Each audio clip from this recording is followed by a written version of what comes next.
প্রথম পাপ এদন বাগান থেকে বের করে দেয়া। কিছু সময় আদম এবং হওয়া খুব শান্তিতে তাদের সুন্দর এদন বাগানে বাস করছিলেন। এক বন্ধু যেমন আরেক বন্ধুর সাথে কথা বলে, তেমনি তারা ঈশ্বরের সাথে কথা বলতেন। ঈশ্বর যা বলতেন তাই তারা করতেন। খারাপ কিছু তারা জানতেন না। তবু তাদের জানা দরকার ছিল যে তাদের অবশ্যই সবসময় ঈশ্বরের আদেশ মেনে চলা উচিত।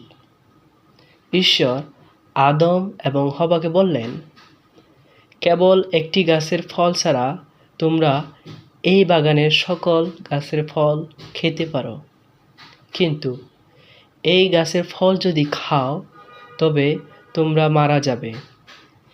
ঈশ্বরের শ্রেষ্ঠ প্রাণীদের মধ্যে সাপও ছিল শয়তান, সেই দিয়াবল, যে আমাদের প্রলোভনে ফেলে সে সাপের রূপ ধরে হওয়ার কাছে গেল যেন তাকে পাপে ফেলতে পারে। শয়তান হওয়াকে বলল, তোমরা মরবে না। ঈশ্বর জানেন যে যেদিন তোমরা এই ফল খাবে সেদিনই তোমরা জ্ঞানী হবে এবং ভালো মন্দ জানতে পারবে। হওয়া সাপের কথা শুনলেন। তিনি ফলটার দিকে তাকালেন, ভাবলেন না জানে কি মজা হবে, আর সেটাকে কতই না জ্ঞানী হবেন। ঈশ্বরের আদেশকে অবহেলা করে সে ফল পেড়ে তিনি খেলেন। পরে তিনি আদমকে অর্থাৎ তার স্বামীকেও দিলেন এবং তিনিও খেলেন। সেই দিন সন্ধ্যায় আদম এবং হওয়া যখন ঈশ্বরের গলার আওয়াজ শুনলেন, তখন তারা আগের মতো তার কাছে আসলেন না।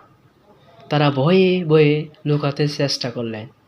তাদের অবাধ্যতার কারণে ঈশ্বর হওয়াকে বললেন, তুমি ব্যথায় কাতরাবে এবং কষ্ট পাবে। তোমার স্বামী তোমার উপর খবরদারি করবে।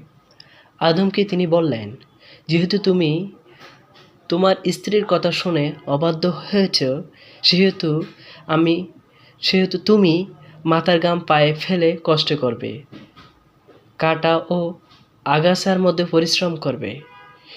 ঈশ্বর সাপকেও অভিশাপ দিলেন। আদম ও হওয়া তাদের সুন্দর বাগানে থাকতে পারলেন না। ঈশ্বর তাদের বের করে দিলেন এবং বাগানে ঢোকার পথে স্বর্গদূতদের পাহারায় রাখলেন এবং ঝুলিয়ে রাখলেন জ্বলন্ত তলোয়ার। আমেন।